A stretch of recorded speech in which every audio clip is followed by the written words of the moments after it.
سلام، به برنامه پلن بی خوش اومدید. امیدوارم هر جا که هستید خوب و سلامت باشید. بعد از اینکه چنل خودتون رو به اشتراک گذاشتید و سابسکرایب کردید و این ویدیو رو هم حتما لطف کردید و لایک کردید، بریم سریع سراغ خبرهای این هفته ایران. این هفته قراره که به 3 خبر بسیار مهم بپردازیم. خبر اول، تصویب طرح خلع سلاح نیروهای نظامی مستقر در کشور لبنان توسط پارلمان این کشور که بسیار مورد توجه قرار گرفته.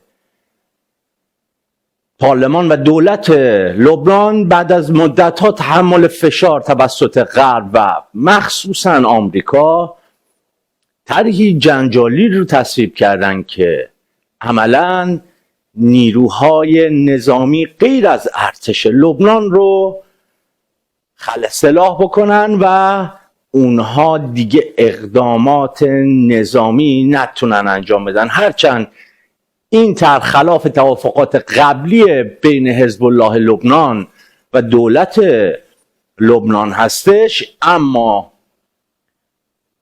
غرب مخصوصا آمریکا و دولت لبنان دنبال این هستن که اونها رو فقط به شکل یک گروه سیاسی تبدیل بکنن و قدرت نظامی اونها رو به حداقل برسونن، چرا که همگی میدونن که حزب الله لبنان فقط یک نیروی نظامی داخلی در کشور لبنان نیست و عملاً بازوی قدرتمند جمهوری اسلامی در منطقه است که قرار بوده که 45 سال تأمین تسلیحاتی و اقتصادی و سیاسی بشه توسط جمهوری اسلامی که در منطقه مخصوصاً برای دفاع از آرمان فلسطین و همچنین مقابله با اسرائیل فعالیت بکنه و نذاره که اسرائیلیا آب خوش از گلوشون پایین بره. اما بسیاری از تحلیلگران معتقدند که این طرح قابلیت اجرایی به این راحتی نداره و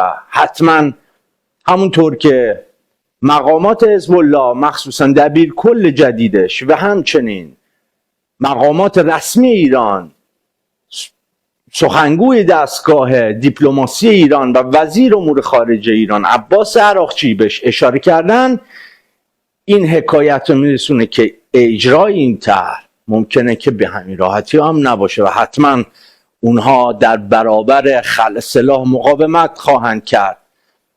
هرچند درگیری داخلی نظامی در لبنان قریب الوقوع به زعم بعضی تحلیلگران به نظر میرسه، هرچند اونها ارتش لبنان رو به تنهایی کافی برای مقابله با حزب الله نمیدونن و احتمال درگیری بیشتر بین اسرائیل و حزب الله در حمایت از اجرای این طرح رو محتمل میدونن. از طرف دیگه مانوری که در چند روز گذشته پس از تصویب این طرح توسط نیروهای حزب الله در بیروت و سایر نقاط لبنان انجام شد نشون میده که اونها دیگه اون توان سابق رو ندارن.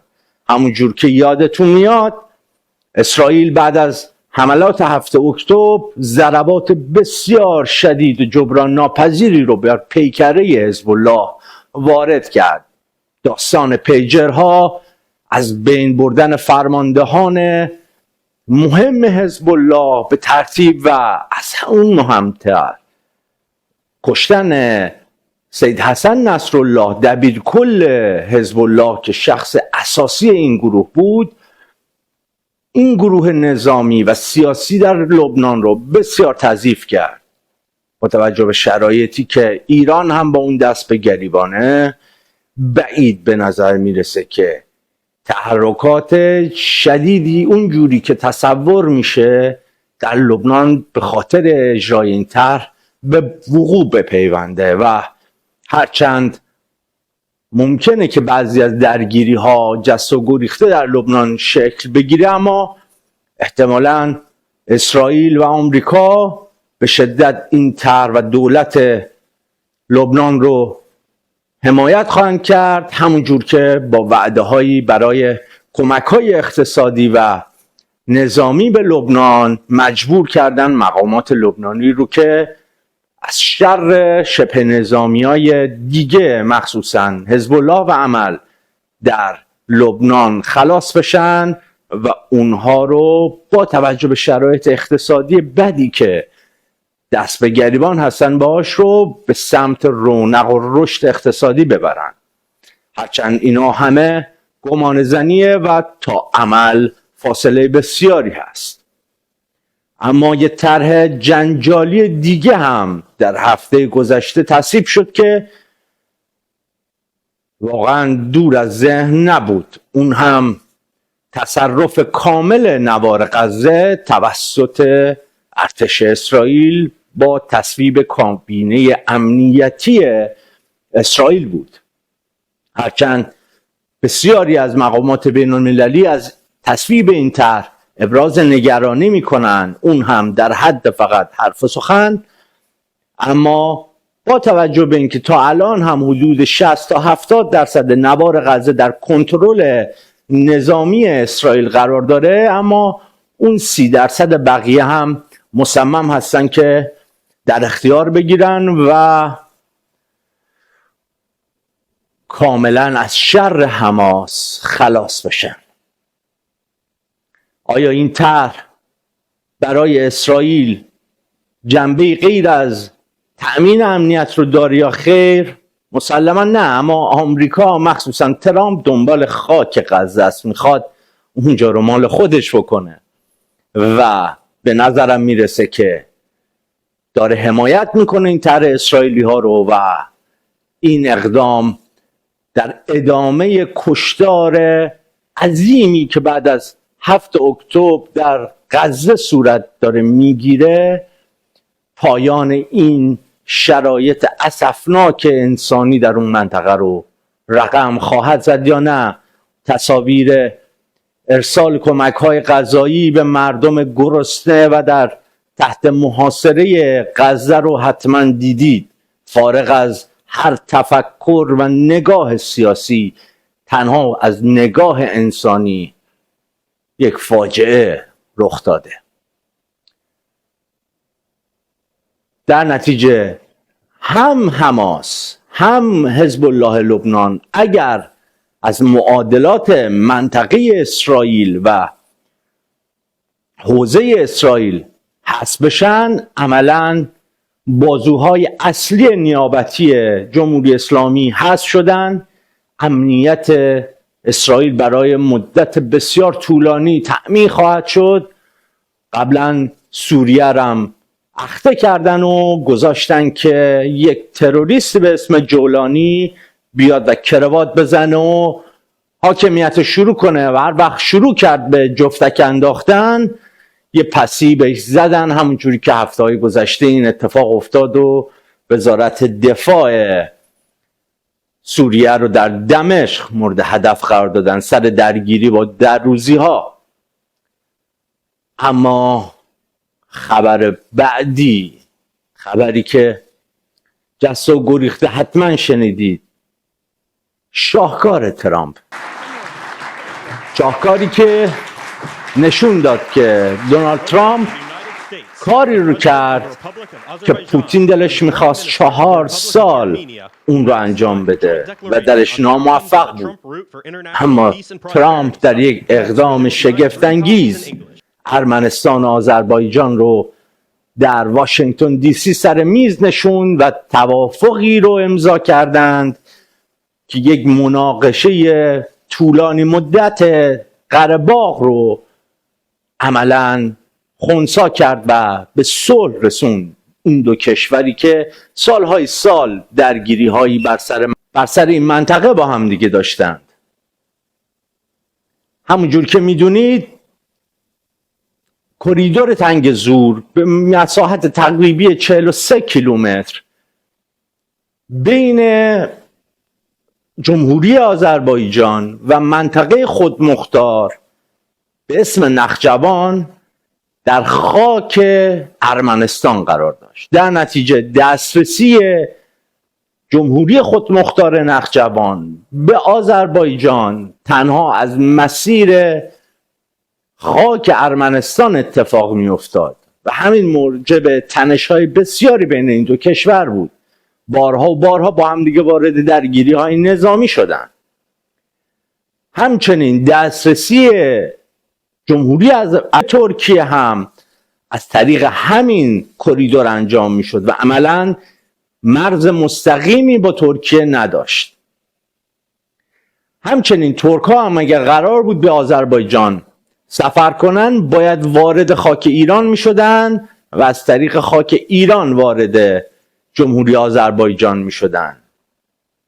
اما کریدور زنگزور که جدیداً به کریدور بین المللی ترامپ تغییر نام داد و طی این قرار شد که آمریکایی ها به مدت 99 سال انحصار بهره برداری و توسعه این منطقه رو در اختیار داشته باشند با شرط تمدید، هرچند این منطقه همچنان تحت مالکیت سرزمینی ارمنستان قرار میگیره، اما قرار نیستش که دیگه اونها در این منطقه حضور نظامی و کنترل نظامی داشته باشن و آمریکایی‌ها قراره که اونجا رو هدایت بکنن.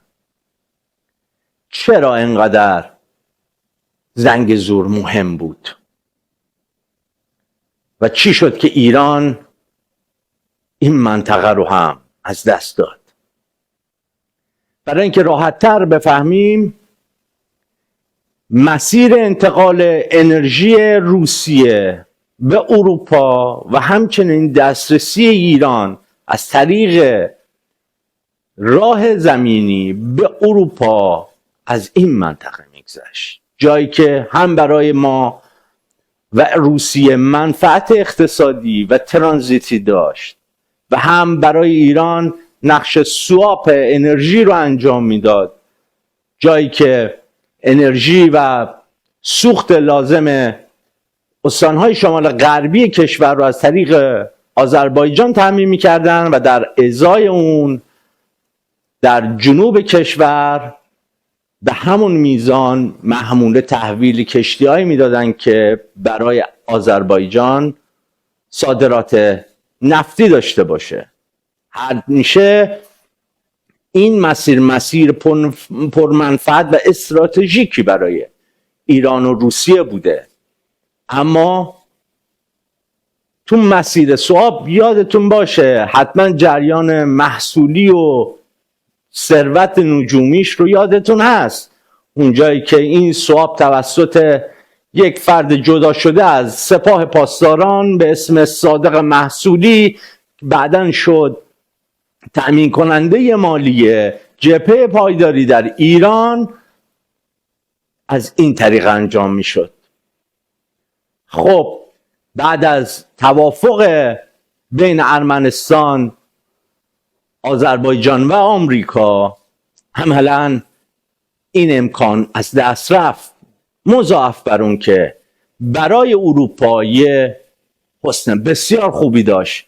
قیمت انرژی در اروپا 10 تا 15% ارزون تر میشه، به خاطر اینکه این کریدور باعث میشه که هزینه های انتقال انرژی کاهش پیدا بکنه، انرژیشون رو بتونن از جمهوری آذربایجان تامین بکنن، وابستگی خودشون رو به روسیه کمتر بکنن به لحاظ انرژی و از اون مهمتر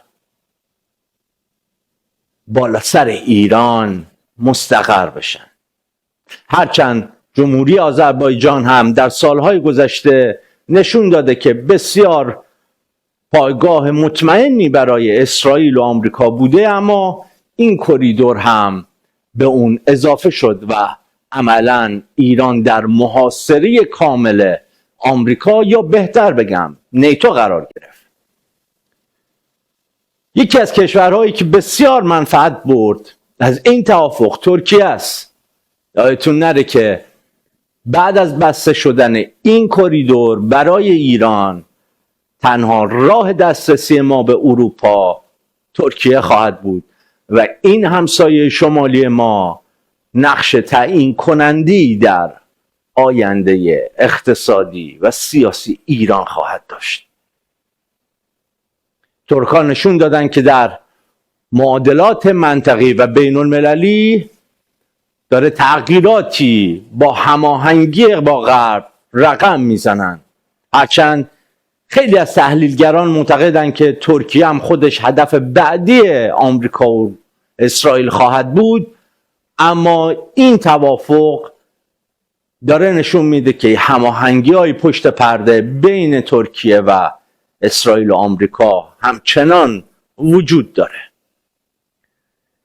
بسیاری از تحلیلگران ایرانی از واکنش های ایران نسبت به این توافق صحبت میکنن، جایی که مشاور بین المللی رهبر جمهوری اسلامی علی اکبر ولایتی با لحنی شدید تهدید کرد غرب و آمریکا و مخصوصا همسایه‌های دیگه شمالی ایران رو که ساکت نخواهد نشست و ایران این منطقه رو به قبرستان مزدوران آمریکایی تبدیل خواهد کرد.